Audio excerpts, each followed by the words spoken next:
nós terminamos a questão 477. Esta questão está tratando da intervenção dos espíritos no mundo corpóreo. Intervenção quer dizer ação. Como é que os espíritos atuam no mundo físico?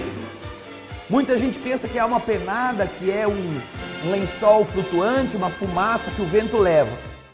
Mas nós aprendemos, através da codificação, que se trata de uma possibilidade efetiva de atuação do ser invisível sobre o mundo visível.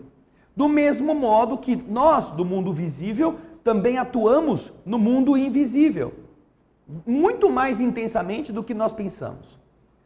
Então, neste trecho do Livro dos Espíritos, nós estamos estudando essa troca, essa intermediação, essa intervenção dos espíritos sobre o mundo dos homens.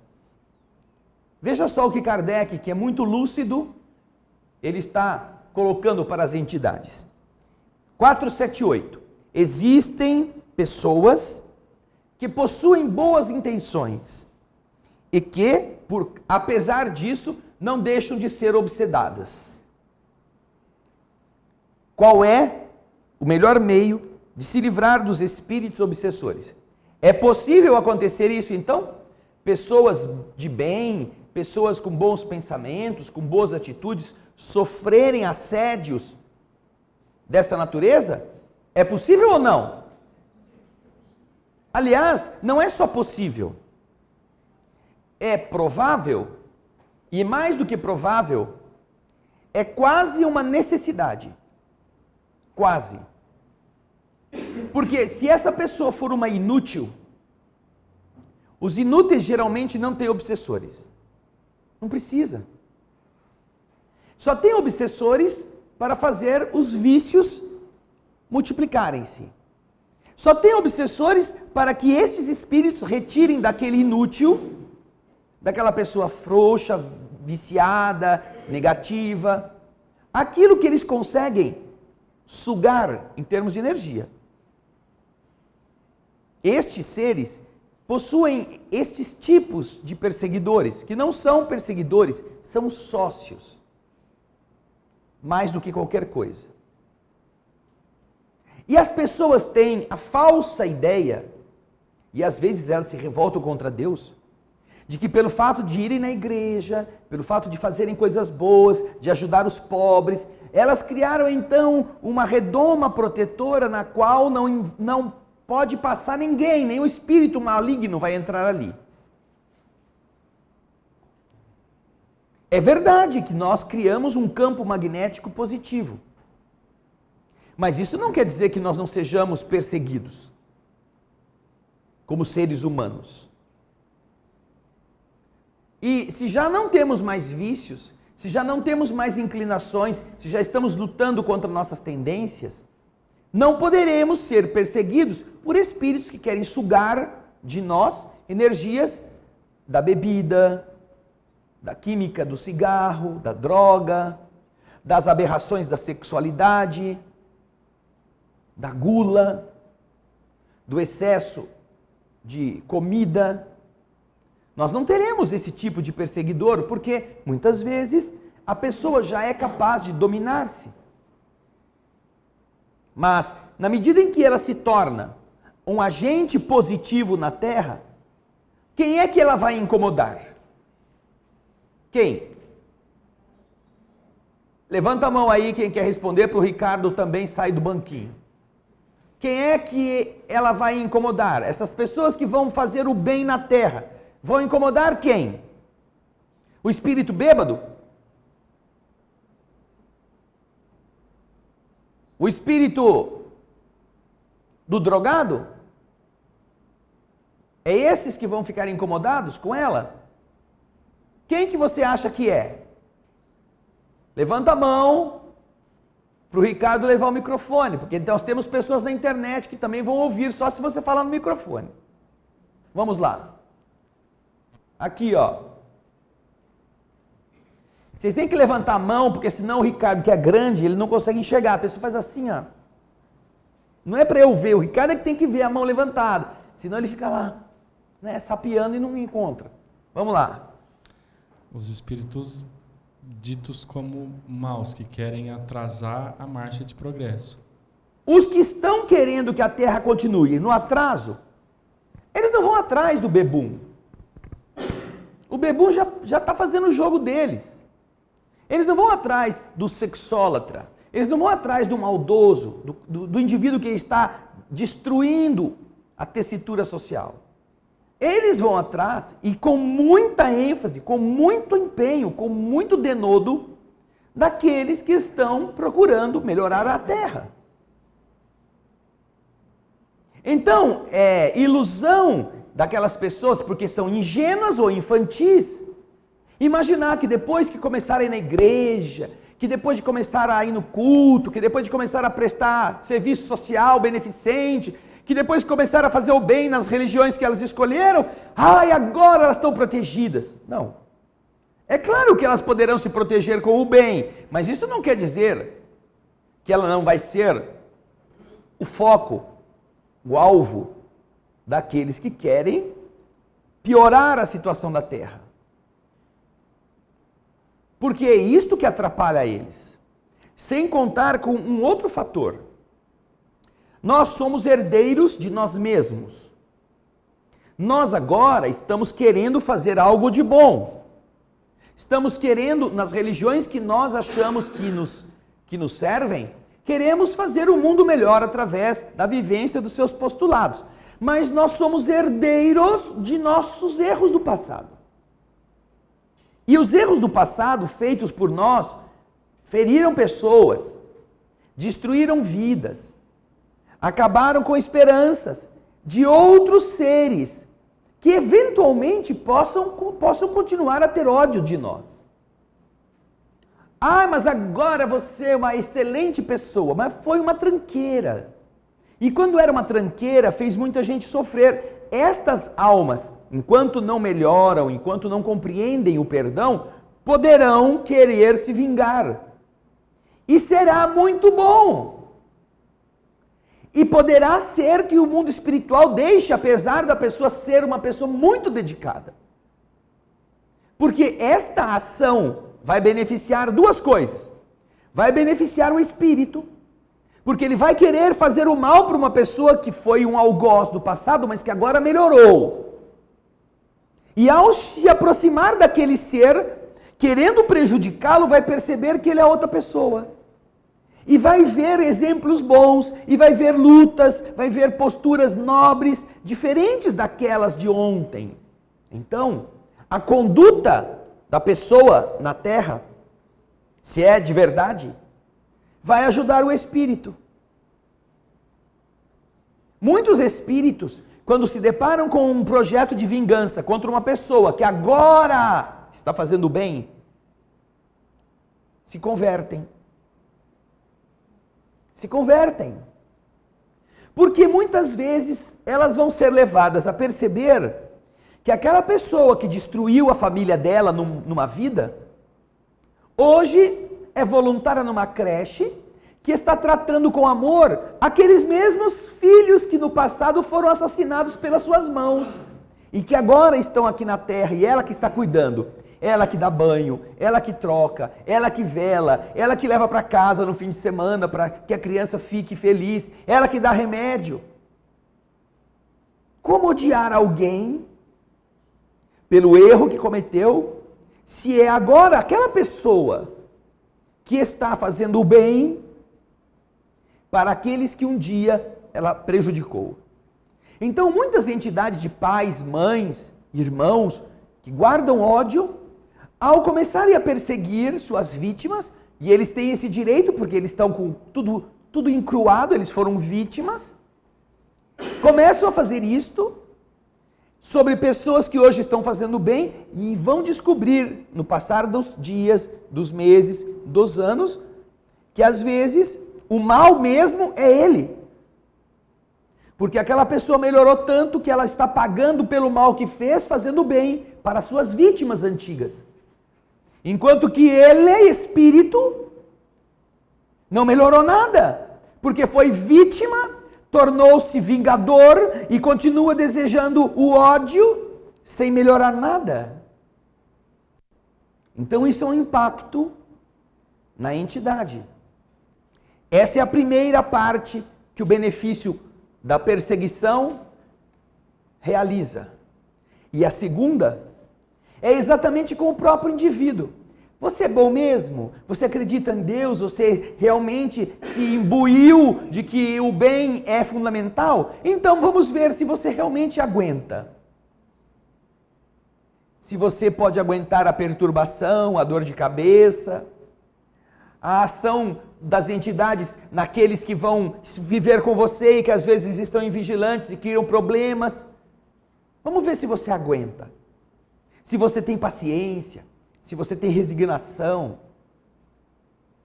Então, esta aproximação concedida pela lei do universo, ela será duplamente útil para que nós saiamos daquela postura, não, agora eu sou protegido, eu sou o queridinho de Jesus, porque eu me visto de anjinho na procissão.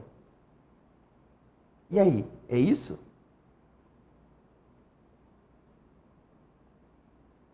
Então, esses são fatores muito importantes para os dois lados. E é algo extremamente importante que todos nós pensemos. Ter obsessores, ter espíritos perseguidores, é algo que é comum a todas as criaturas. E só será mais leve, só será menos profunda, menos encarniçada nos que forem inúteis.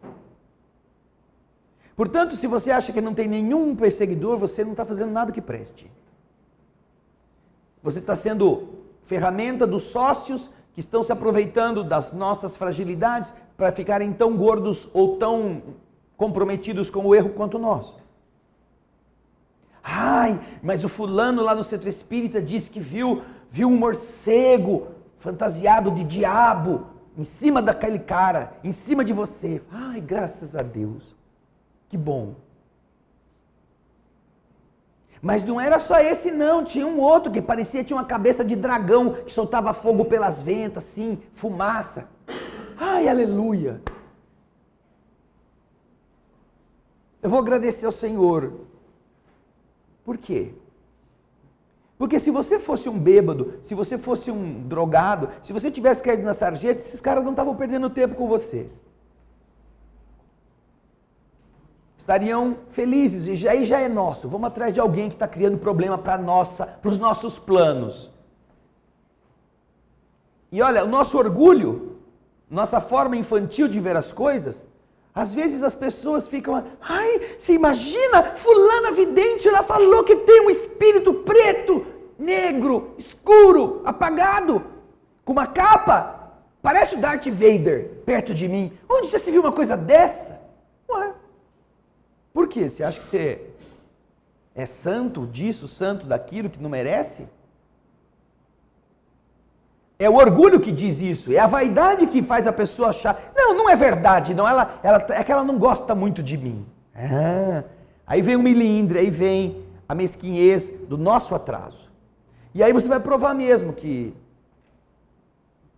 se não tem, pelo menos não está faltando motivo para ter um perseguidor. E não é porque você está fazendo muito bem, é porque a maneira de agir, pelo orgulho ferido, pela postura arrogante, vai sempre abrir portas para entidades negativas. Então, isto deve ser alguma coisa que você trabalhe todo dia naturalmente. Não quer dizer com isso que as entidades obsessoras, as entidades atrasadas, possam fazer o mal que elas queiram. Porque você, cada um de nós, é capaz de criar uma atmosfera positiva para mentalmente repelir o mal. Mas é importante que você seja testado, se já é capaz de fazer isso. Porque senão é apenas um aluno medíocre, que parece bom aluno. Um aluno que tira nota com base na decoreba e quando o professor chama, vem aqui na lousa e resolva este problema, ele não sabe, porque ele só decorou, ele não sabe raciocinar. Que é o caso da maioria dos que são religiosos, que vão nas igrejas, do que vão nos centros espíritas, dos que fazem curso, fiz curso, já tirei o 3º diploma. Curso disso, curso daquilo. E no curso, continuam sendo os mesmos. Acham que é por força de diploma que se tornam médiuns, que se tornam passistas, que se tornam dialogadores com os espíritos. Eu já tenho diploma, já fiz o 3º ano, o 4º ano, o 5º ano, o 8º ano. Não é o curso. O curso ajuda quando explica, quando você aprende, quando você sabe o mecanismo, mas isto não tem nenhuma importância se você não muda, se você não é capaz de encarar essas entidades. Eu não sou exemplo para nada, a não ser de coisas ruins que as pessoas vão facilmente encontrar em mim. Mas, apesar disto, eu, quando falo com Deus, quando agradeço ao Senhor, eu agradeço. E agradeço a esses espíritos que eventualmente nos procuram, que gastam o seu tempo, que nos desejam o mal porque eles nos amam. Isso é amor. Isso é amor. Eles estão gastando a sua energia com uma coisa ruim e às vezes pior do que eles. Isso é amor. Eles não entendem. Eles acham que é ódio, eles acham que é vingança. Mas não, isso é algo que enaltece o coração de quem é o objeto. E eu lhes agradeço todo o esforço que fazem. Peço que Deus os abençoe. E peço a Deus, quando isso for possível, que eles possam encontrar uma companhia melhor do que a minha. Que eles merecem um ser que lhes dê coisas melhores. E que quando isso chegar, quando essa possibilidade acontecer, que eles possam ser felizes. Ao invés de terem que suportar esse tipo de companhia. E falo isso com a maior sinceridade da alma. E eu tenho por eles respeito e os considero como irmãos. E se quiserem acabar com a minha vida, ela não vale muita coisa. O que ela pode valer depende de Deus, não depende de mim. E se Deus ver que minha vida vale alguma coisa, Ele vai saber defendê-la, não sou eu. É o Criador que vai dizer não ou deixa. Porque se eu pessoalmente não aprender, Deus não tem nenhuma obrigação. Se já me deu a capacidade de discernir, se já me fez entender o que é o certo e errado, porque permitiu que eu evoluísse, eu preciso aprender e eu preciso sofrer por aquilo que não souber. E quanto mais sofrer, mais depressa a gente aprende.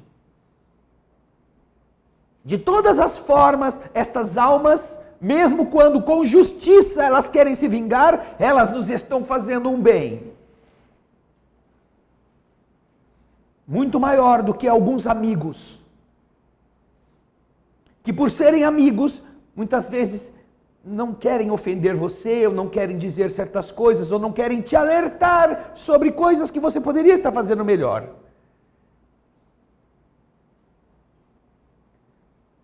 Daí é que nós precisamos aprender a atuar independentemente do que dizem perto de nós existir, do que dizem que a gente é, ou de quem eles querem fazer a gente ser. Nosso amanhã não depende disso. Depende de quem efetivamente a gente for.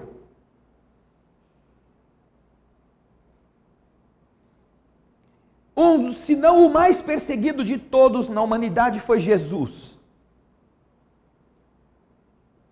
Com todo o potencial magnético, com toda a autoridade, levantaram-se contra ele todas as forças inferiores que até hoje continuam a combater o bem na humanidade. Espíritos dos mais profundos níveis inferiores, em hordas verdadeiramente imensas, fustigando, envolvendo, para que aquela conspiração terminasse daquela forma, porque era necessário ser assim. Para que eles pudessem ver que nada detém o bem.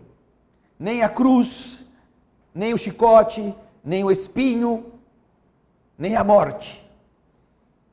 Nada detém o bem.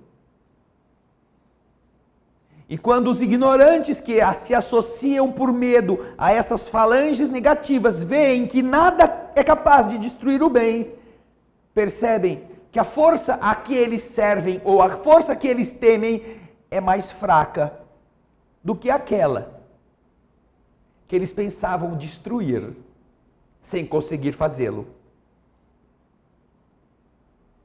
E é isso que faz a criatura mudar. Eu estou do lado errado.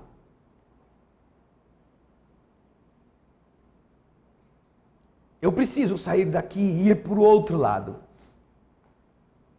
Kardec, então, na questão 478, pergunta isto. Há pessoas animadas de boa fé e que não são menos obsedadas. Qual é o melhor meio de se livrar dos espíritos obsessores? Qual é o melhor meio? Hein, Sérgio? Adotando posturas, condutas nas quais eles não se afinizam e desistem. É testá-los até o cansaço. Não é? É o que os espíritos estão explicando. Ele quer que você perca a paciência. Você não perde a paciência. Fustiga você por aqui, fustiga você por lá, faz o cachorro do vizinho latir a noite inteira para você ficar bravo e criar uma briga com o vizinho e você não faz nada.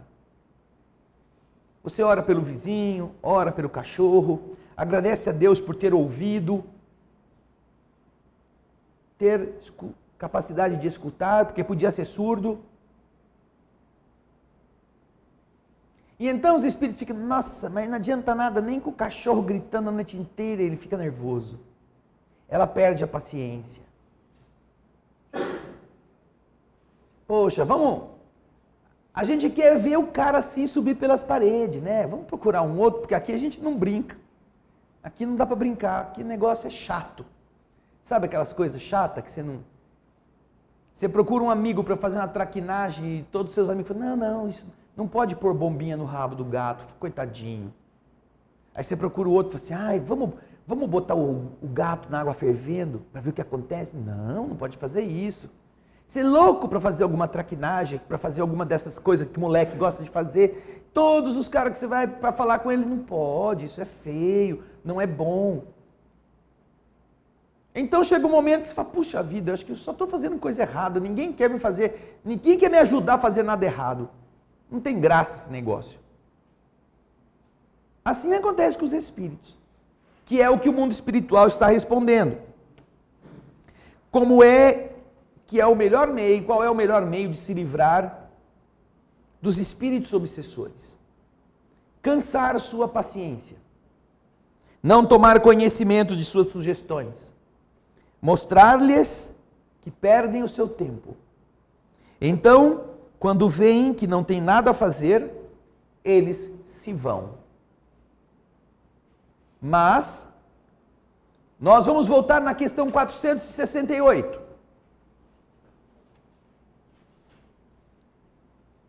Vira a folha aí que você vai chegar nela. 10 questões atrás, falando sobre a influência dos espíritos que nos solicitam ao mal, que é a pergunta 467. Logo a seguir, Kardec perguntou, os espíritos cuja influência é repelida pela nossa vontade, renunciam às suas tentativas? É uma pergunta muito semelhante à 478. E os espíritos superiores respondem: que queres tu que eles façam? Quando não há o que fazer, eles cedem o lugar. Entretanto, aguardam um momento favorável, como o gato espreita o rato. Eles ficam lá de butuca. Porque eles, se for verdade, eles vão perder o sócio. Mas como eles estão acostumados que o cara passa 2 dias bom e 3 dias ruim, nos 2 dias bons eles ficam sem fazer nada, mas no terceiro dia, quando o cara entrou na fase negra da força, aí eles voltam e encontram o espaço. Por falar nisso, tem uma historinha engraçada. Um rato fazia farra na casa. Fazia farra. Entrava em tudo. Bastava apagar a luz, o cara ia dormir, ele invadia o armário. Fazia de tudo. E o cara não conseguia nunca pegar o rato. Então, um belo dia, o homem comprou um gato. Botou aquele gatão ali, né? E não deu muita comida para o gato ficar com muita fome e sair caçando os ratos. Foi uma surpresa para o ratinho, né? Quando ele botou a cabecinha para fora, caiu aquele monte de pelo em cima dele e quase pegou ele pelo pescoço. Ai, meu Deus do céu. E agora tem um gato aí. E o rato ficou esperto. Então, o rato precisava fazer outros túneis por baixo, por trás das paredes, atrás dos móveis, para conseguir chegar e conseguir comer alguma coisa. E o gatão, sempre astuto. O ratinho ficava esperando a hora que o gato saía, dar uma volta, porque o gato gosta de dar volta, dar uns passeios. Aí ele corria, fazia o que ele podia e voltava para o seu esconderijo. E o gato não conseguia pegar o rato. Via o ratinho, corria atrás e o ratinho se mandava. Como não podia comer muito, o ratinho foi esmagrecendo. E quanto mais magrinho ficava, mais passava pelos vãozinhos. E o gato foi ficando cada vez mais louco por não conseguir pegar o rato. Então, o ratinho estava dentro da toca um belo dia, meditando: meu Deus do céu, como é que eu vou fazer agora com esse gato? Esse gato não me dá sossego. Não me dá sossego, eu vou rezar. Acho que eu vou rezar para o Deus dos ratos para ver se me ajuda. E então, fez uma prece. E assim que terminou a oração, passou um tempinho, ele ouviu o latido de um cachorro. Nossa, mas como o Deus dos ratos é bom, meu Deus do céu. Agora veio um cachorro, quero ver esse gato agora, onde é que ele vai se meter com esse cachorro? E ficou quietinho para ver se o cachorro latia, se era verdade. Aí o cachorro foi latindo cada vez mais perto. Assim, bem estridente. O rato falou assim: ai, com esses latidos agora eu tô na boa, porque o gato deve ter sumido. Aí todo frozou, todo belo e folgado: bom, eu vou buscar aquele queijo que está ali em cima da prateleira. Quando ele saiu despreocupadamente, pulou o gato em cima dele, catou ele com as 2 patas cheias de unha e falou: é agora que eu como você, seu bandido. E o ratinho ficou perdido. Meu Deus do céu, mas cadê o cachorro? Cadê o cachorro? Cadê o cachorro? O ratinho falou para o gato. O gato olhou o rato e falou assim para ele: nesse mundo globalizado, se você não fala 2 idiomas, você está perdido. E comeu o rato. Você tem que falar 2 idiomas nesse mundo globalizado. É assim que os espíritos ficam de butuca. Quando você acha que já está numa boa, não tem mais, né? Aí você vai pronto para fazer o que antes você não podia fazer porque passava mal. Agora você abusa, agora você vai tomar de novo as suas biritas, agora você vai também fazer a sua safadeza escondido. Aí os espíritos estão ali, que nem o gato, pronto para esperar você, para pegar você de volta pela mesma sintonia de antes. Então você vê que a questão 468 tem uma ligação muito clara com a 478. Que mesmo quando uma pessoa está fazendo algo de bom, ela ainda está submetida à possibilidade de ser perseguida ou envolvida por entidades inferiores. Não existe, portanto, salvo-conduto. É ingenuidade dos que frequentam igrejas, dos que frequentam casas espíritas, imaginar que o seu guia vai resolver o seu problema. Não, o seu guia está lá para dizer a você como você ajuda você mesmo. Mas o guia não vai afastar ninguém, não. Se você quiser se sintonizar com eles, o guia não tem como impedir isso. Às vezes até o guia vai falar assim, gente, olha, eles estão chamando você aqui, pode vir. O guia vai guiar os obsessores para chegar mais perto de você mais depressa. Porque você só chama eles, ai que saudade que eu tinha, ai que falta faz aquela bebidinha gostosa, ai eu não sei o que vai ser de mim sem o cigarro. O guia gosta de você. Ó, tudo bem, você não está aguentando então tudo bem, ó, os teus amigos vão voltar todos. Aí depois que você voltar a ter as doenças, os problemas de saúde, aquela coisa toda, aí você vai pensar novamente em Deus ou vai chamar o seu guia, né? O outro guia. Bom, então nós vamos para a pergunta seguinte. A pergunta 479. E a prece? A prece é o quê? Kardec pergunta. É um meio eficaz de curar a obsessão? A prece é um meio eficaz? Todo mundo está lendo agora? O que vocês fizeram em casa? Não rezaram? Uma semana sem ter o livro? Veio ler aqui, Valdiner? Ué, até para fazer pergunta difícil você tinha que ter ido em casa. A prece é eficaz contra a obsessão? É ou não é? Sim ou não? Sim ou não é? Sim ou não? É ou não é? Quem falou depende aí? O Sérgio. Vai lá. Vai lá, Sérgio. Depende do quê? Tem prece que sai da boca com tanta ênfase que não é capaz nem de chegar no telhado da residência. Então esse tipo de prece não vai ajudar em nada. Que prece que ajuda? Com fé, com confiança. A prece sem pressa? A prece sem pressa ajuda. Geralmente a gente não sabe diferenciar, não é? Prece e pressa. A gente faz uma prece com pressa, a gente faz de qualquer jeito. Não é que ela tem que ser demorada, não é?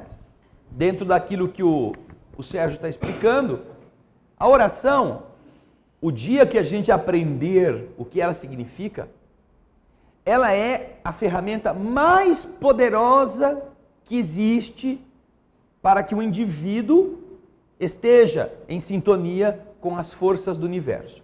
É a oração no sentido verdadeiro, não como um ato místico, não como uma conduta religiosa, é a oração que abastece o espírito.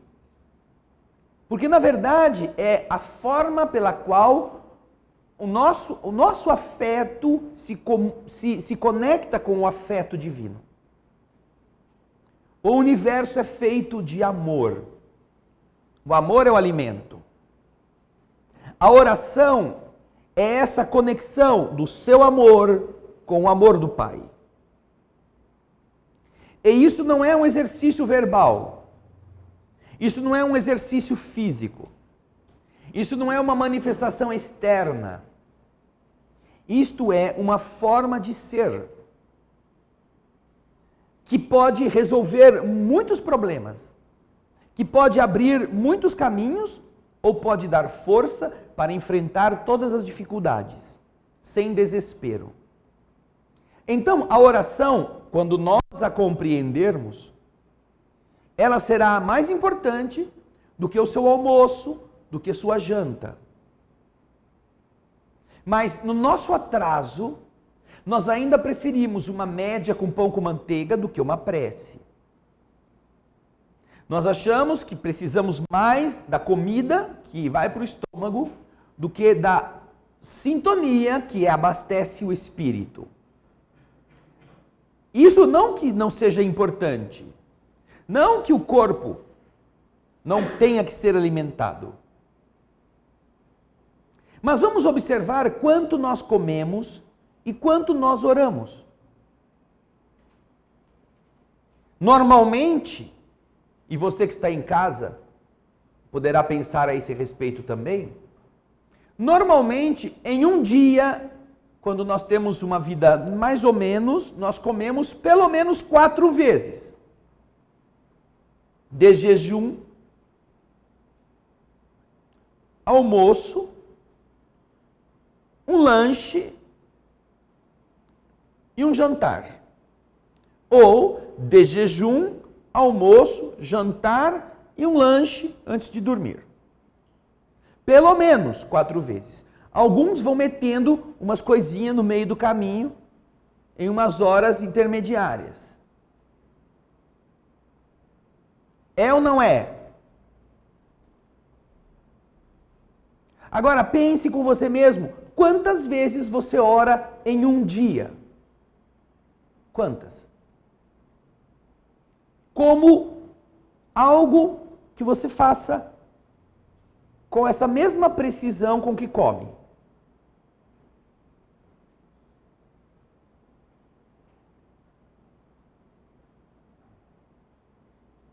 E outra coisa, essa oração que a gente faz, 1, 2, às vezes muito fanático, 3, como é? Como é essa oração? Ai, quando dá um tempinho, eu faço um Pai Nosso. Ah, é? Um Pai Nosso é a oração? Pai Nosso, tem o céu, santificado, blá, blá, blá, blá, blá, blá. Ai, eu já risei. Agora eu vou continuar trabalhando. A oração, desta forma, não é aquilo que ela significa. É uma repetição mecânica de uma coisa que Jesus ensinou para que nós tivéssemos uma ideia de como conversar com o Pai. Uma ideia. Nós pegamos aquilo, fizemos um amuleto e achamos que é rezando aquilo que funciona. Nós comemos para abastecer um corpo 4 vezes, pelo menos. E geralmente oramos, às vezes, 1. Quando muito, 2 vezes por dia.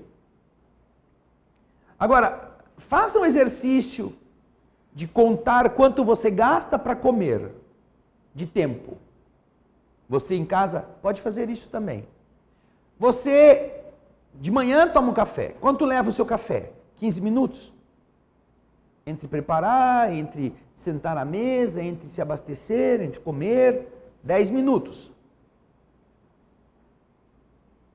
E o seu almoço?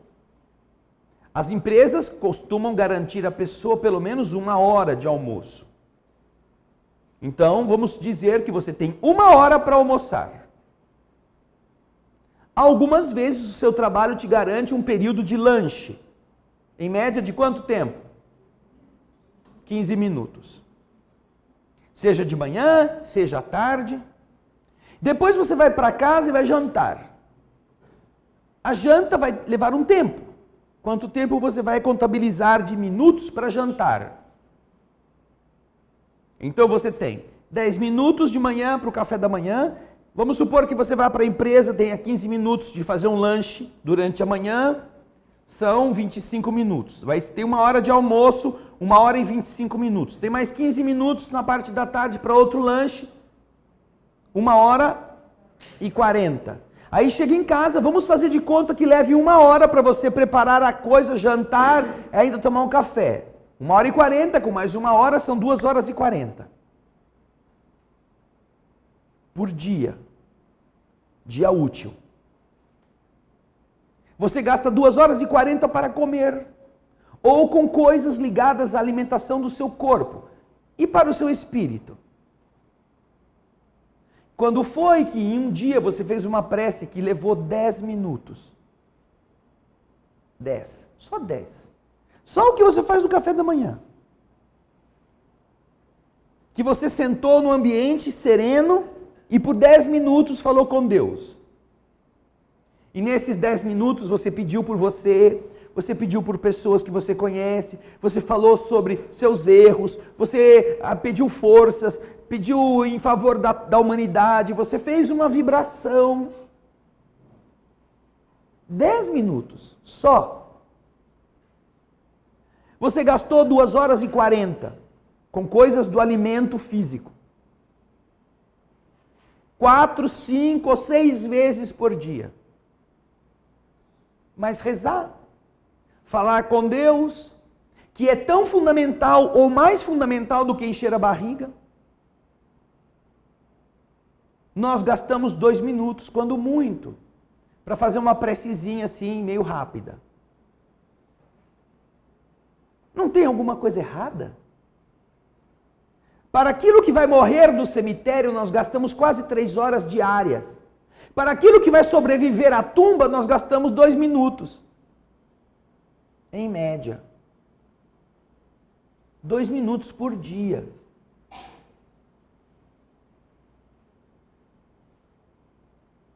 Multiplica aí alguém que esteja com a calculadora, 3 horas vezes 365 dias.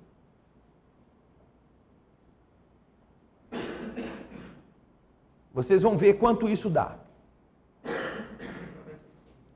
3 vezes 365, quanto deu? Vamos só confirmar.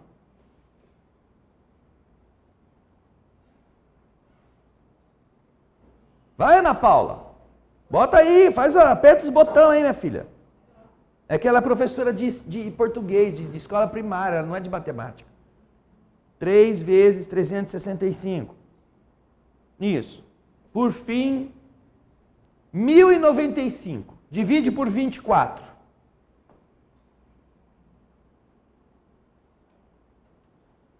Em um ano, se você rezar 3 horas por dia, ou melhor, se você comer 3 horas por dia, gastar 3 horas por dia, se você juntar tudo isso, você tem 45, quase 46 dias comendo.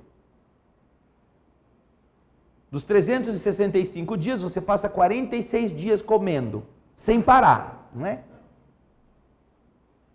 Agora multiplica isso por só o 365, Ana Paula, por 3 minutos.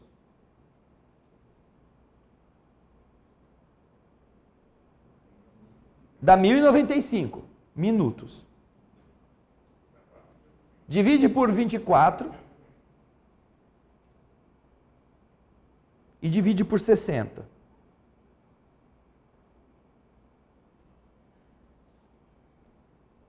Isso dá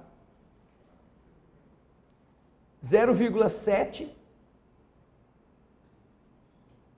Não dá nem um dia. Dá 0,7. O que é, Luciano? Fala lá. Deixa, o Luciano está fazendo as contas de cabeça aí, ele é bom em matemática. Vamos lá, fala aí. Dá 4 dias e meio apenas. 4 dias e meio, Dá 4,65. 4,65. É uma boa conta que a gente pode repetir em casa, vocês aí. Você gasta 3 horas comendo e 3 minutos rezando. Hora te garante 45 dias. E 3 minutos em 365 dias, você vai ter uma quantidade que vai dar 4 dias, pelas contas do Luciano. Tem alguma coisa diferente, não é estranho?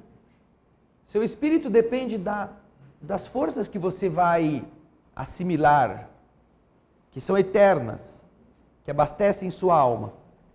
Mas a gente se dedica com empenho a abastecer o físico, que não tem futuro.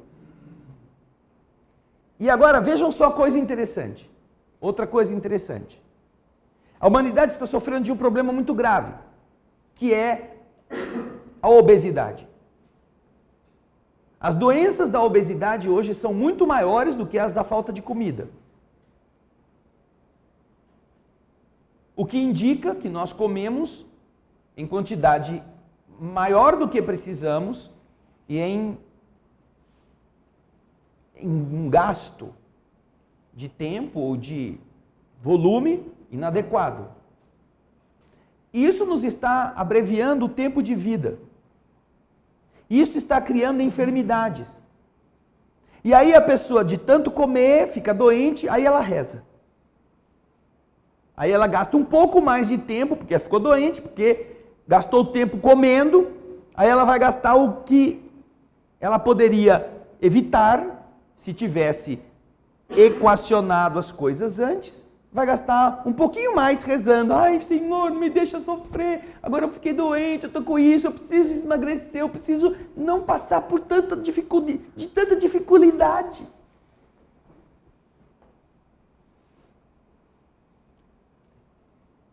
Então, se nós observarmos como nossa conduta está endereçada para um caminho equivocado, antes de sofrermos, nós poderemos mudar isso. Não é que você tem que ser um fanático, que toda vez que vai sentar-se à mesa tem que rezar. Alguns fazem isto. Fazem. Agora, esse rezar que você vai fazer na mesa é um rezar verdadeiro, como Jesus nos ensinou e como a doutrina espírita fala do que significa a prece? Ou é apenas um balbuciar, Senhor, abençoa essa comida? Eu tinha um parente meu que a gente ia na casa dele e tinha que rezar. Aí a gente sentava, tá bom. Ele e a mulher dele brigavam que nem cão e gato o dia inteiro. Vamos rezar então agora, senta aí. Ah, tá bom. Nós agradecemos, Senhor nosso Deus, pelo alimento que vamos tomar, muito obrigado, que possamos ajudar o próximo. Amém. Pronto. Era todo dia isso. Não deixavam de brigar um com o outro, não deixavam de falar mal um do outro, não deixavam de se fustigar um outro, mas na hora de comer sentavam e rezavam desse jeito. Inútil. Não sentiam. Isso não era abastecer o espírito. Isso era cumprir uma formalidade da religião que eles tinham, que era a testemunha de Jeová. Que faziam as coisas naquele momento, ritualisticamente, conforme a religião os havia ensinado. Mas qualquer pessoa que estivesse observando a maneira deles serem uns com os outros, percebia que aquilo lá não tinha nenhuma utilidade, não era verdade. Então, observemos essas coisas para entender o que significa a oração. Ela é poderosíssima, porque ela faz você se sintonizar com Deus no aspecto afetivo. Não é no aspecto racional, que é onde a maior parte das pessoas procura um vãozinho para entrar. Nós queremos entrar em Deus pela argumentação. Mas a única porta que nos liga ao Pai é o sentimento. Não adianta fazer preces demoradas sem sentimento. E não adianta fazer preces bonitas, sentidas, sem de verdade aquilo estar repercutindo na sua essência. Não adianta chorar durante a prece. Não é você se emocionar por estar falando coisas bonitas, por estar sentindo coisas boas. É preciso que aquilo realmente nasça daquilo que você é, do medo, nasça da raiva, nasça da vergonha, mas nasça verdadeiro. É isso que Deus reconhece no filho. Que o filho chegue para você, que é pai ou mãe, e diga: eu roubei mesmo, pai. Eu fiquei com raiva dele, eu tive ódio e eu tomei escondido porque eu queria prejudicá-lo. Para o pai e mãe, aquilo é ruim de ouvir. Mas é muito melhor do que o filho chegar e falar assim: não fui eu não fiz nada. Foi outra pessoa, não fui eu. Porque isto ainda é mentir acima do erro que cometeu. O primeiro assume o mal que fez. Confessa-o. Reconhece. Esse está mais perto do bem. O outro se engana e engana os outros antes de chegar no fato criminoso. Quer parecer bonzinho. quer fazer de conta. Quando então nós conversamos com Deus, nessas preces decoradas, nessas preces bonitinhas, bem arquitetadas, intelectualmente, mas nós não estamos pondo quem nós somos, isso é uma tentativa de fraudar pela inteligência. Aquele que conhece o filho que tem, por olhar nos seus olhos e saber. Pensemos conosco quando foi que nós começamos uma prece com este Criador, com este Pai generoso, dizendo: Senhor, hoje eu fui criminoso. Hoje eu falei mal das pessoas. Hoje eu ambicionei coisas que eu não deveria ambicionar, eu já deveria ter vencido isso em mim. Hoje mesmo, Senhor, hoje de manhã eu fiz isso, eu fiz aquilo. Hoje eu cobicei uma pessoa que estava unida a uma outra. Quando foi que nós começamos a nossa prece? Sendo autênticos com Deus. Dizendo o que nós somos, o que nós fizemos. Para que Ele saiba que a gente não está querendo enganá-lo.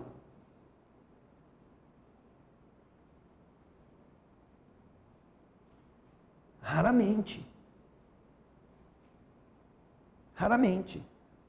Nós nunca dizemos assim: Senhor, obrigado pela dor que eu estou tendo agora, pelo problema que eu estou passando, porque fui eu que produzi, eu estou colhendo o que eu plantei. Obrigado, me dá força para eu não titubear, para eu não fugir. Mas obrigado por eu aprender com o mal que fiz, a não fazer de novo. Nós não falamos assim. Nós nos colocamos como criaturas boas, eu já vou lá no centro, eu vendi pizza, eu ajudo na quermesse da igreja, eu já dei o dízimo, faz um jeito aí para eu não sofrer, eu sou seu amigo, como que é, esqueceu de mim? Veja só como nós invertemos os papéis. Nós achamos que Deus é o distraído, e não nós os relapsos. E cobramos dele, às vezes, coisas que nós poderíamos ter feito. E não fizemos por gosto. Então, o que os Espíritos respondem na questão 479 tem este fundamento. A prece é um poderoso socorro em tudo. Tudo. Mas, acredite, não basta murmurar algumas palavras para obter o que se deseja. Não. Deus assiste aqueles que agem e não aqueles que se limitam a pedir. É necessário, portanto, que o obsediado faça por sua vez aquilo que é necessário para destruir nele mesmo a causa que atrai os maus espíritos. É do obsediado desejar realmente não se sintonizar mais com as entidades ruins, que de verdade ele estará tomando as atitudes que representam a prece efetiva das ações. Aquela que diz: eu realmente não quero mais isto. A pessoa está lá: eu não quero mais sair na luz, eu quero ficar aqui, eu não quero tomar banho. Reza lá para mim, para eu sair dessa uruca. Não adianta. Eu vou rezar sempre, mas você tem que abrir a janela. Vai, abre a janela aí. Vai, sai da cama, vamos lá. Estou ligando o chuveiro, você vai entrar no banho agora. Você quer sair disto? Então faça isto. Demonstre que você quer. Não é só vai lá e reza por mim. Porque é com a atitude, com a determinação da vontade, que a pessoa sacode o jugo. Não é com rezinha daqui, rezinha dali, e improvisação de carolas, que isso é suficiente. A prece que outros fazem é muito útil, desde que a pessoa queira. O que adianta eu rezar por ela se ela quer continuar debaixo da cama? Se aqueles espíritos que a estão usando forem iluminados pela minha prece e se convencerem de que é inútil, a pessoa não sai de debaixo da cama. Ela vai querer ficar lá esperando outros. Porque geralmente essa pessoa está assim porque ela se acha vítima. E ela gosta disso. Ela gosta de as pessoas chamarem, ai, coitadinho, vamos lá, vamos fazer uma novena, vamos rezar na casa dela, vamos pedir para Jesus. Então ela vira o centro das atenções das pessoas. Esse é o problema, que gera o segundo, que é a companhia das entidades negativas, que vão se aproveitar disto. Ou que foi a brecha que aqueles espíritos que estavam astutamente esperando o momento da fraqueza, entraram, aconteceu uma tragédia qualquer na família, aconteceu uma decepção amorosa, aconteceu uma derrocada material, e a pessoa então se sentiu infeliz. Puxa, tudo que eu tinha eu estou perdendo, meu Deus, o que vai ser de mim? Aí entraram as entidades. Entraram. E fizeram a pessoa ficar ainda pior, e pior, e pior, e pior, e pior, aí ela entregou-se. Como que se resolve isso? Os espíritos podem até ser afastados, mas se a pessoa continuar achando que não tem mais saída para a vida dela, que ela perdeu tudo mesmo, vão vir outros. Vão estar outros atuando sobre ela, porque a porta aberta para o umbral, ela já fez. Ela tem que fechar isto. Ela tem que reagir e dizer, eu posso perder tudo que eu construí, mas eu ainda continuo vivo. E será muito bom eu perder isto, porque assim eu estarei livre para ir embora quando a hora chegar. Há uma das frases mais encorajadoras que a humanidade conhece nas histórias guerreiras. E esta frase, ela faz parte, inclusive, da história. Quando Atenas estava lutando contra a invasão dos persas, naquele filme, inclusive, que foi feito há pouco tempo, Os 300 de Esparta,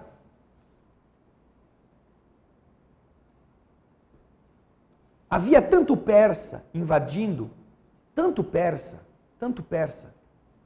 que o general espartano que foi defender uma passagem estreita para tentar impedir ou adiar a invasão dos persas na península, inclusive contra até as potências, cidades-estado ali que se debatiam entre si.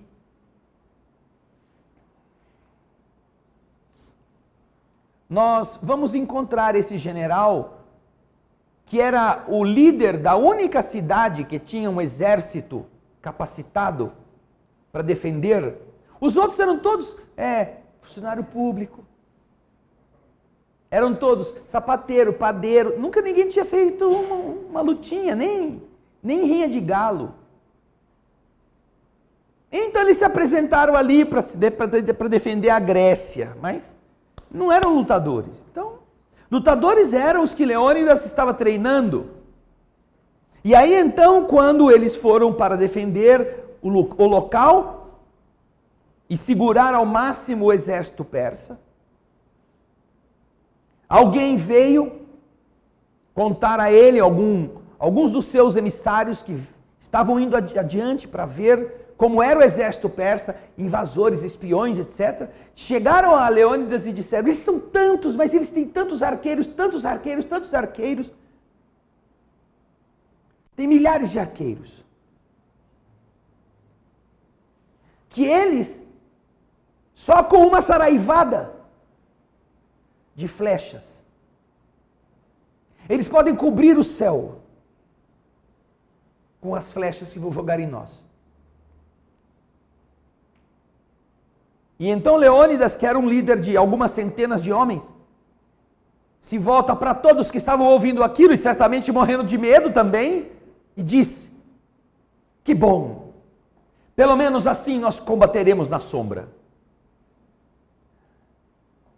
Há tanta flecha no céu que vai ocultar o sol e vai fazer sombra para a gente não ter que suar muito. É assim que o indivíduo se opõe a tudo aquilo que parece grotesco demais e forte demais contra suas forças. Porque senão ele já foi derrotado por uma fofoca, foi derrotado por um tamanho, foi derrotado por alguma coisa que ainda não é nem verdade, não é nem a luta, é apenas uma aparência, apenas uma ameaça.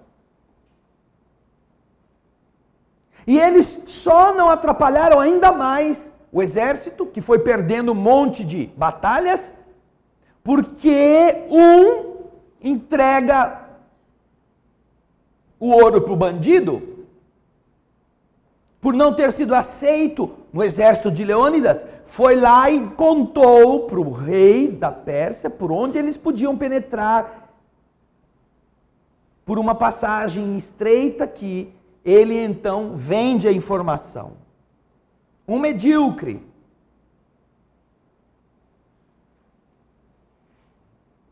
Mas resta o quê? Resta a história heróica daquele que, enfrentando todos os obstáculos, que hoje no mundo moderno surgem de todos os lados, disse: se eu perder tudo, eu continuo vivo. Ninguém vai tirar de mim a inteligência, ninguém vai me tirar a capacidade e a minha saúde. Eu poderei viver o resto da vida com carrinho de pipoca. E eu farei hoje o que eu vou comer hoje. E se eu não conseguir nada, eu como a pipoca. Mas eu durmo. Eu descanso. Vivo com menos. Vivo melhor. Esta é a postura que os espíritos esperam de todos nós nas dificuldades. Não é o desespero, não é o abatimento, não é o medo, que isso consome e abre espaço para as entidades que querem ver como nós agimos. Mas quando nós temos uma postura diferente, que está baseada exatamente na confiança, no seu trabalho honesto, na sua conduta correta, e aquilo que você sabe vai ser o máximo que você vai fazer, para não se vender em função de manter uma aparência mentirosa, assim você encontrará em você mesmo o ponto de apoio que os espíritos vão usar para ajudar você a vencer esse problema. Ao invés de ficar debaixo da cama, ao invés de ficar se achando coitadinho de mim, não sou coitadinho, não. Não vim à Terra para ser eterno.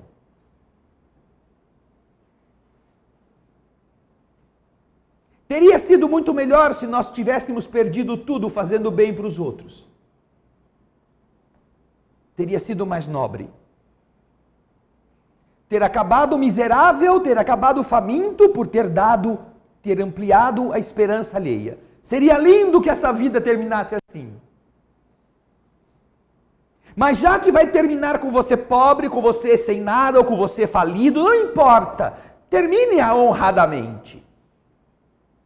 Você perdeu nos negócios, perdeu no que pôde fazer para tentar salvar, não importa, aprenda com isto.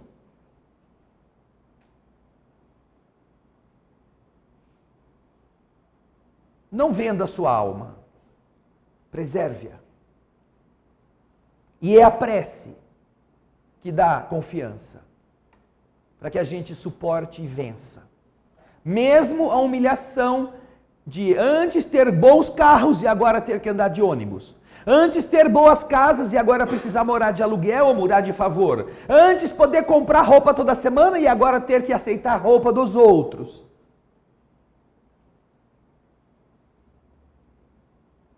Um dia, nós precisaremos aprender a ser humildes. E a humildade não significa vergonha. Significa aceitação.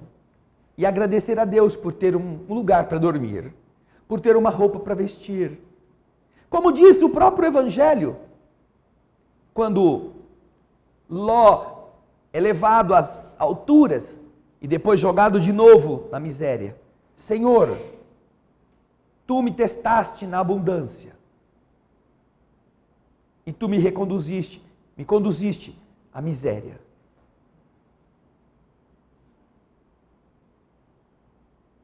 Bendito é, Senhor, por testar o vosso servo. São as palavras que ele fala.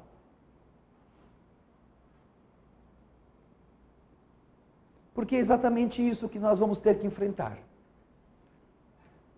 A nossa jornada humana representa amadurecimento da alma. E só quando nós observamos isto, é que ao invés de nos acharmos derrotados, nós tiramos a força daquilo que faz a fraqueza de muita gente. Estar doente e fazer o bem. Estar pobre e ajudar os outros. Estar sozinho e ser companhia. Ter condições econômicas e não usurpar as chances dos seus semelhantes e compartilhar com os que você pode ajudar. Não ter condições econômicas e prestar serviços. Não ter dinheiro para fazer a caridade e dar do que você é. Poucos ricos fazem isso. Há uma frase muito bonita e muito verdadeira que diz assim: existem pessoas que são tão pobres, mas tão pobres, que elas só têm dinheiro. Só isso. Não tem nada mais. Que é o que a maioria da humanidade está querendo. Sem perceber que isto é miséria. Que pensar, diz a questão 480, que vai ser a última de hoje. Que pensar da expulsão dos demônios de que o Evangelho fala? O Evangelho trazia muitos ensinamentos sobre a expulsão do demônio, que Jesus expulsou o demônio. Sai desse corpo, essas coisas, né? Então Kardec, tendo o Evangelho como base, nessas explicações, nesses relatos, submete aos espíritos esta questão. Ora, lá havia exorcismo, lá havia alguma forma de expulsar o demônio. O que nós devemos entender dessa expulsão dos demônios? É uma figuração de que o Evangelho fala. É uma pergunta bastante direta que Kardec faz, pedindo que os espíritos superiores dêem uma explicação adequada para dizer no mínimo, não é? Para não entendermos que o que Jesus fala lá de expulsar o demônio era apenas uma encenação dele. E que algum mal intencionado botou isso nas escrituras. E os espíritos respondem a respeito disto. Que pensar da expulsão dos demônios de que fala o Evangelho? E os espíritos dizem, isso depende da interpretação. Se vocês chamam de demônio a um mau espírito que subjugue um indivíduo, quando a sua influência for destruída, ele será verdadeiramente expulso. Se você atribui uma doença ao diabo, quando houverdes curado essa doença, direis também que expulsastes o demônio. Uma coisa pode ser verdadeira ou falsa, segundo o sentido que se der às palavras. As maiores verdades podem parecer absurdas quando não se olha senão a forma e quando se toma a alegoria pela realidade. Compreendei bem isto e guardai-o, pois é de uma aplicação geral para todas as coisas. Quando o Senhor fala a respeito dessa expulsão, certamente o que está acontecendo não é que o demônio foi enfiado num saco e jogado no buraco de novo. É que se você entende como demônio, um espírito imperfeito, um espírito necessitado, que foi esclarecido e que por causa disso vai embora, tudo bem. Essa é a condição, esse é o caminho dos espíritos que se esclarecem. Vão embora. Então você diz, o demônio saiu dele.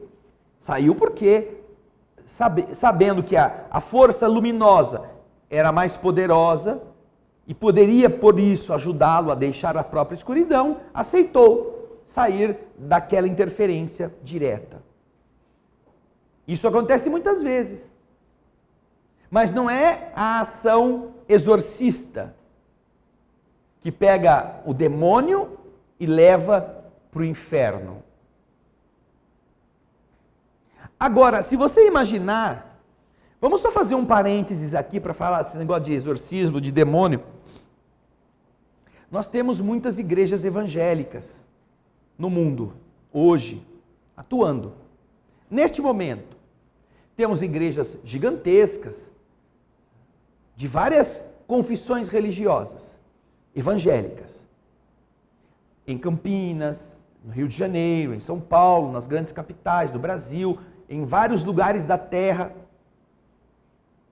Nesse momento, todas elas estão expulsando diabos, estão expulsando demônios nos seus cultos. Todas. Gente, eu não sei quantos demônios deve existir. Porque é tanto demônio sendo expulso em tanta igreja, porque em todas as igrejas, todas expulsam o demônio. Vão aquelas multidões, 5 mil, o templo lá da Igreja Universal em São Paulo é para 10 mil pessoas. Imagina 10 mil endemoniados tendo seus 10 mil demônios em cada sessão sendo expulso. Só numa igreja, em São Paulo. Sem falar nas outras pequenininhas que estão espalhadas por todos os bairros. Gente, tem alguma conta errada nisso aí, porque ou existem espíritos que melhoram e que podem estar junto com os encarnados e serem esclarecidos, até mesmo nas reuniões de desobsessão que acontecem nessas igrejas, com o nome de, sei lá, sessão de descarrego. Ou tem muito demônio. Demônio demais, em toda parte. É demônio aqui, é demônio nas igrejas das nações vizinhas, é demônios na Europa, demônios na África. Mas quantos demônios tem então? É uma fábrica de demônio. Produz mais demônio do que carro. Imagina, mais diabo existe por aí. E cada dia eles dizem que expulsaram os demônios do corpo. Mas no dia seguinte tem a mesma quantidade de novo. E no outro dia a mesma quantidade, a mesma quantidade, a mesma... Quer dizer, isso é por dia. Por sessão de expulsar o demônio. Nunca vai acabar. Quando disseram que Lúcifer fugiu lá e pegou 1/3 dos anjos e fundou lá o seu império maligno, uma parte dos que ficaram com ele foi lá para o buracão. Mas ficou uma parte na superfície da terra, segundo a própria teologia conta, incumbida de ir atrás dos caras, de arrumar mais gente para levar para o buracão. Porque se todo mundo tivesse descido para o buracão, não tinha ninguém aqui na terra para fazer vítimas ou para conseguir mais hóspedes. Então uma parte ficou aqui, já foi dividido aí, imagina. Uma parte foi com o chefão, outra parte ficou na superfície da terra, indo atrás de interferir nas pessoas para fazer elas fazerem besteira e todo mundo se hospedar lá, nesse hotel 5 estrelas. E aí? Ou seja, já é metade ou 1/3 que foi dividido, é 1/6 que ficou lá, vamos pôr mais 1/6 de capetinhas por aqui. Ao longo desses milhares de anos em que todos esses capetinhas estão fazendo maldades, poxa, tudo bem, né? Tá, mas... E os caras estão expulsando o diabo do corpo das pessoas até hoje, estão expulsando. Os exorcistas que faziam isso antigamente também expulsavam o diabo do corpo. Então estão mandando tudo lá para o buracão. Então está enchendo o buracão os diabos estão voltando para a casa deles. Nunca vai acabar a quantidade de entidades que está aqui na Terra, que eles chamam de diabo. Se você fazer as contas da teologia, já viu que já em um dia de exorcismo na humanidade, só com os nossos irmãos evangélicos já enche o inferno. Só com eles. Num único dia. Soma tudo aí para você ver.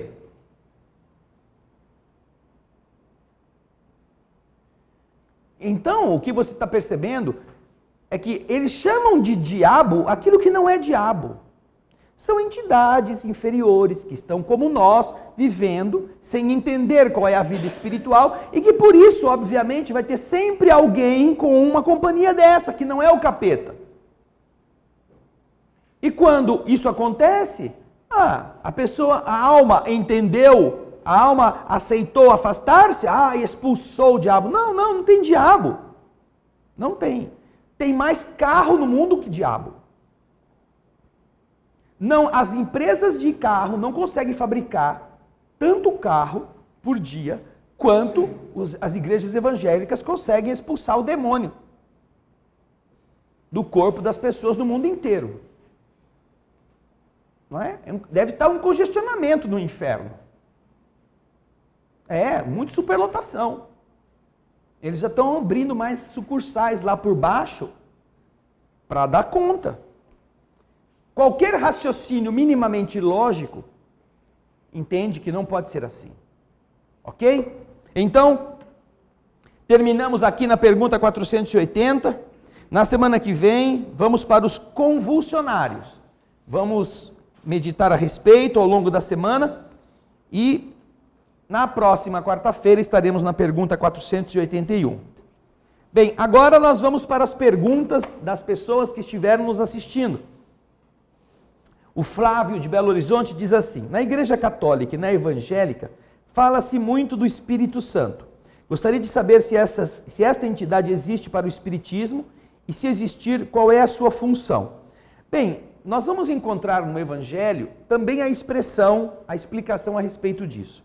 A palavra Espírito Santo foi uma alteração feita ao longo das traduções referente à condição do Espírito, desse Santo Espírito. No Evangelho nós vamos encontrar a explicação que é dada numa nota de rodapé, mostrando que antes não existia o Espírito Santo.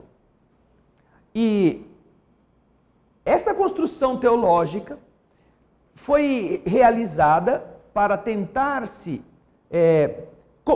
tentar conciliar uma questão lógica.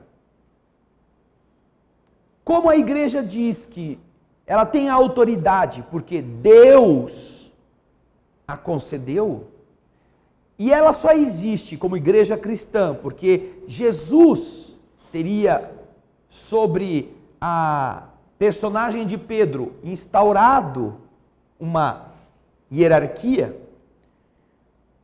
Jesus era um homem que tinha poderes curativos, poderes de liderança espiritual positiva, mas isso não era suficiente para se construir todo um império como se estabeleceu. Era preciso que esse Jesus fosse visto como Deus, de forma que a igreja pudesse dizer que ela era a palavra de Deus, e que aquilo que Jesus disse era Deus dizendo. E então, por uma construção e por uma necessidade, para amplificar e para impor a sua palavra sobre os fiéis, a igreja fez de Jesus Deus, sem que Jesus fosse Deus, sem que Jesus tivesse dito que era Deus. Ela precisava, porém, que isso fosse assim, para ter autoridade sobre todas as pessoas e para que os seus representantes fossem representantes de Deus. Então construiu-se toda essa estrutura, que Deus mandou a si mesmo. E aí fica uma outra questão, e o resto? E as outras manifestações espirituais? E os anjos? E essas outras coisas? Esta dinâmica, faltava algum componente para construir esses três núcleos, identificados como sendo a divindade, o Pai, o Filho e essa força que daria essa trindade à construção religiosa. Portanto, eles começaram a trabalhar isto há muito tempo e criaram a questão, essa interpretação complicada até para eles mesmos explicarem. que é a do Espírito, ao qual eles disseram primeiro que era um Santo Espírito, eram espíritos que tinham elevação. E depois as traduções foram mudando e transformaram no Espírito Santo. Que eles não sabem o que é, que dizem que é uma pomba, que dizem que é uma força que vem, que dá essa santificação. São 3 personagens da Trindade. E que é confuso até para eles mesmos explicarem e fazer as pessoas entender. Portanto, na doutrina espírita, nós não temos este problema. Porque nós sabemos que Deus é o Criador de todas as coisas. Que Jesus é seu Filho, como nós, um espírito em evolução, que já está muito mais evoluído do que todos nós, que recebeu do Criador a incumbência de administrar esta escola, para que os seus aluninhos pudessem se tornar um dia o que ele hoje já é, quando ele estará mais ainda elevado, por já ter feito as coisas necessárias, de acordo com a sua capacidade. Mas Jesus não é Deus. E que as entidades que se manifestam, na verdade, são espíritos. São espíritos. Não são Deus se manifestando através do Espírito Santo. Porque nas religiões dogmáticas que têm este entendimento, como por exemplo os nossos irmãos da Igreja Católica, por exemplo, eles vão a essas reuniões desses jovens que fazem as reuniões carismáticas, e eles recebem espíritos. Só que eles dizem que tudo aquilo é manifestação do Espírito Santo. O Espírito Santo se manifesta aqui, se manifesta ali, fala aqui, fala em língua lá, faz previsão, interpreta. Eles acham que estes dons mediúnicos são atributos do Espírito Santo, que lá no dia de Pentecostes teria facilitado a interpretação das realidades entre o homem e Deus através do Espírito Santo, as tais línguas de fogo. Então eles se relacionam com o processo mediúnico, atribuindo este processo mediúnico ao tal Espírito Santo. Na verdade, na doutrina espírita é muito mais simples, não é? Porque o Criador é o Criador. Jesus é aquele que veio nos administrar ensinamentos para que nós melhorássemos. E os espíritos, que somos nós sem o corpo, somos aqueles que podemos nos manifestar por outras pessoas que têm sensibilidade, cada um no seu padrão evolutivo. Cada um com o seu cabedal de conhecimentos e de maturidades. Então, na doutrina espírita não tem esse negócio de é Deus falando pela boca do fulano. Não, não é Deus. Deus é o Criador de todas as coisas. Jesus é aquele que ele enviou como o irmão mais velho, como o espírito mais sábio, para que nós aprendêssemos a sair da ignorância. E nós, quando vamos melhorando, podemos, depois da vida física, continuar a relacionarmos-nos com os encarnados, através das manifestações mediúnicas. Então não há esse mistério que fez, inclusive, se não me engano, Diderot, um dos pensadores da época dos iluministas, a dizer que Deus, que era estranho esse tipo de concepção. Que Deus mandou Deus e matou Deus para aplacar a ira de Deus. Porque Deus manda Jesus, que é Deus, e como os homens estavam, segundo se dizia na época, muito errados, ele mata o Deus para que com o sangue deste Deus nossos pecados fossem lavados. Nós não tivéssemos mais pecado. Quer dizer, Deus manda ele mesmo e se mata por si próprio, porque tem raiva dele, para que esta raiva possa lavar os pecados dos homens. Agora, além disso ser incongruente, a gente deveria perguntar, então depois que Deus lavou os nossos pecados, nós viramos santos, não é? Não precisamos mais. Depois dessa boa lavada que deram com o sangue do santo, que é o sangue de Deus encarnado como Jesus, poxa, então a gente aprendeu e nunca mais erramos, não é? Puxa, que estranho. Se isso for assim, foi o pior desperdício que já existiu na humanidade. Nascido na concepção de Deus. Eu vou mandar a mim mesmo na figura de uma pessoa generosíssima, sem nenhuma dívida, vou deixar que todos matem, para que este sangue que ele vai jorrar possa lavar todos os pecados e todos estão perdoados. Resolveu? Resolveu? A humanidade, a partir de então, virou um grupo de seres puros, sem os seus pecados? Então foi inútil. Como achar que Deus pode fazer um plano tão inútil assim? Como? É como se todos nós fôssemos devedores. Mostra aí, mostra o povo aí, Gaspar, a gente fica só olhando para mim. Mostra, todo mundo sentado aqui está devendo. Todo mundo é devedor porque gastou demais, porque gosta de ir no shopping, que compra o que não tem dinheiro para pagar, paga no cartão. Todo esse povo que vocês estão vendo aí em casa agora, todo esse povo aí é devedor. Está devendo cada um 10 mil reais. Não, vamos piorar, 10 mil dólares. Aí já piorou, tá vendo? Todo mundo reclamou. 10 mil dólares, tá bom? Tá ótimo. Todo mundo preocupado, perdendo os cabelos, não sabendo de onde tirar dinheiro para pagar os 10 mil dólares. Preocupado com o que vai acontecer com o dólar amanhã, porque a dívida vai aumentar ainda mais. Aí então chega o Senhor Todo-Poderoso e fala: gente, eu vou fazer vocês ficarem agora sem nenhuma dívida, e vocês agora vão ser pessoas felizes.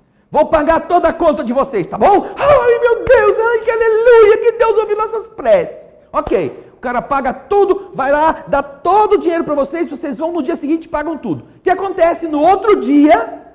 Pô, tá sem graça, vou fazer uma dívidazinha.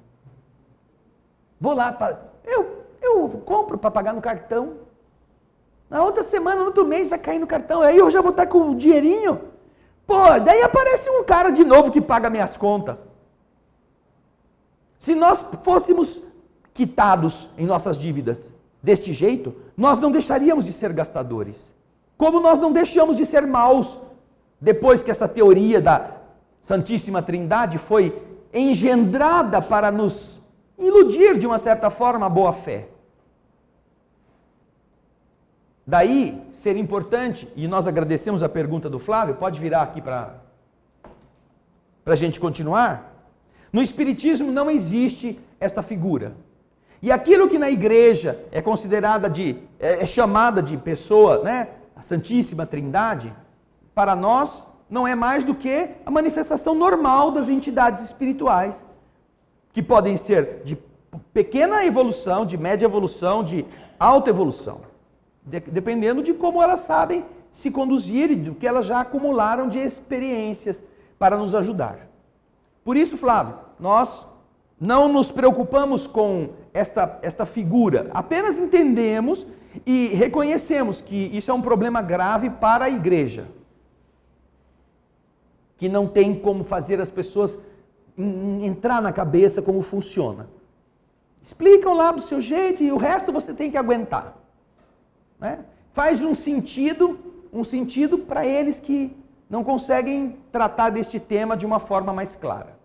Tá bom? Muito obrigado, Flávio, você de Belo Horizonte. Eu tenho uma outra coisa. Para você e para todos os que gostam dessa temática, seria muito instrutivo, muito mesmo, procurar um livro de um filósofo espírita, chamado Cristianismo e Espiritismo. Uma obra fenomenal, instrutivíssima, que aborda esta questão e muitas outras, falando dessa postura difícil de ser administrada pela própria igreja. Cristianismo e Espiritismo, obra escrita por Leon Denis. Leon Denis, o filósofo da doutrina espírita, seguidor de Allan Kardec, e que deixou muitas obras bastante úteis para a reflexão, para o raciocínio destas questões. Né? Tem o livro Depois da Morte, tem o livro O Problema do Ser, do Destino e da Dor. São livros muito úteis para as pessoas que gostam de meditar a esse respeito. A Elizabeth Duarte, de Recife, diz assim, a respeito da pergunta 478, podemos dizer que mesmo após um tratamento de desobsessão, sempre haverá um obsessor a nos perseguir, ou seja, os tratamentos em centros espíritas nunca terão fim? Elizabeth, não é os tratamentos do centro espírita nunca terão fim. o nosso processo reencarnatório num planeta de prova e expiação nunca terá fim? Essa é a pergunta. Terá o fim quando nós quisermos. Os tratamentos nas instituições espíritas, como as ações beneficentes com cesta básica, como os albergues noturnos, os restaurantes de preço barato ou as doações de comida, vão ter fim quando não houver mais famintos. Os hospitais não terão fim quando não houver mais doentes. E se na carne nós podemos tentar sanar doenças com remédios, com cirurgias, com leitos hospitalares, como fazer isso para as pessoas que deixam o corpo sem melhorarem-se, sem conhecer o que vem depois? Qual é o único local que eles podem ir de uma forma mais fácil e mais direta para entender o mal que estão fazendo para eles mesmos, a não ser na casa espírita? Portanto, os centros espíritas não são a solução da humanidade, não são a solução do sofrimento, como os hospitais não são o fim da doença. Mas fechar os hospitais é muito pior. Não tê-los abertos, não melhorá-los, não ampliá-los é muito mais grave do que vê-los como estão agora. Por isso os hospitais, mesmo não acabando ou extinguindo a doença, porque o problema da doença não está no hospital, está fora dele, eles tentam diminuir as aflições. E é a mesma coisa. Enquanto as pessoas não aprenderem, e a função da doutrina espírita não é o passe ou a desobsessão, é a escola. A casa espírita é muita coisa. É pronto-socorro, é restaurante para os famintos, é um ponto de apoio para as pessoas perdidas, é muita coisa. Mas a única coisa que ela precisa ser, além de tudo isso que ela pode ser, é uma escola para o espírito. A casa espírita que não ensina como essas coisas são, ela pode dar comida, ela pode dar roupa, ela pode dar remédio, e ela está apenas cuidando da matéria que vai para o cemitério. A casa espírita que não ensina, que não fala das leis espirituais e que não ajuda as pessoas a compreendê-las, é inútil para o objetivo do Consolador prometido. É apenas uma enchedora de barriga, uma cobridora de corpos. Mas tudo isso está com o dia contado. E então a desobsessão, ela surge como uma forma de ajudar esses doentes, mas a função da casa espírita é ajudar as pessoas que nela vão a não abrirem espaço mental para se tornarem obsedados. Como resolver isto? Uma só pessoa que mude o seu padrão mental evita muitos males para ela e para outras entidades. Um só espírito que entenda que não deve mais fazer aquilo, para de atormentar a vida de várias criaturas encarnadas. Agora, enquanto estamos num mundo como de prova e expiação, em que a maioria de entidades inferiores, não podemos esperar que as coisas melhorem depressa. Nós estamos na guerra. É isso que nós estamos. É uma guerra. Vai haver paz um dia. Mas, por enquanto, é uma guerra. Você pode ser aquele que atira, aquele que mata, ou aquele que carrega a padiola, aquele que recolhe o doente, aquele que leva para ser tratado. Simples assim. Obrigado, viu, Elizabeth? Um abraço para você. Com isso, nós terminamos a participação daqueles que nos assistem. Nesse momento, estamos com mais de 1.300 pessoas conectadas com a transmissão no estudo. Agradecemos bastante a audiência, o carinho, a participação. Esperamos que possam, ao longo desta semana, meditar naquilo que o Livro dos Espíritos nos está ensinando. Vamos fechar os olhos para a prece de encerramento. Obrigado, Jesus, por mais este dia, por aquilo que podemos aprender, por aquilo que em nossas vidas representa o esforço do bem na melhoria do mundo, a começar da nossa própria renovação. Obrigado por podermos meditar o que significa a oração e observar quão pouco oramos perto do quanto comemos.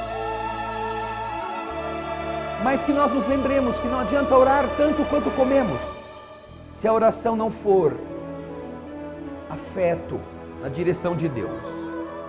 Se a oração não for a sincera demonstração da submissão amorosa e grata do Filho em relação ao Pai. Agradecer pelos problemas, agradecer pelos desafios, pelas alegrias e pelas dores, agradecer por estarmos no corpo, que mesmo enfermo ou mesmo com dificuldades ainda pode ser o veículo que nos permita fazer o bem. Agradecer por vencermos o medo, enfrentando as flechas que cobrem o céu, nos dando sombra para combater. Obrigado, Jesus querido, por você ser tudo isto, por ter vivido, dando exemplo de como fazer. Que nós possamos tornar nossa existência algo de útil para o esforço do mundo invisível. E que aqueles irmãozinhos que não gostem de nós, que eventualmente tenham sido nossas vítimas, ou que por algum motivo nos perseguem, que nós possamos abrir os braços e abraçá-los. Possamos agradecer-lhes o amor que nos dedicam, mesmo que seja com o intuito de nos prejudicar. Porque muitas vezes aqueles que dizem que nos amam sequer pensam em nós, sequer nos telefonam, sequer veem onde estamos, mas estes que querem nos fustigar, nos acompanham, toleram nossa forma primitiva, estão conosco, o que significa nos amarem também. Obrigado, Jesus, por podermos aprender com eles, por podermos orar por eles, para desejar que eles tenham a felicidade de encontrar uma companhia melhor do que a nossa. Que nós possamos seguir adiante, diminuindo erros e aumentando aquilo que fizermos corretamente. Mas que seja pela alegria de te ver feliz, que seja pelo desejo de não dar trabalho ao Pai, não por sermos nós importantes ou por esperarmos lugares melhores, não importa, que nós aprendamos a viver para não pesar no amor divino, que isso seja o suficiente para a nossa felicidade. E assim deixamos com este projeto a oração que você nos ensinou, silenciosamente aos teus pés, encerrando o estudo desta noite. Pai nosso,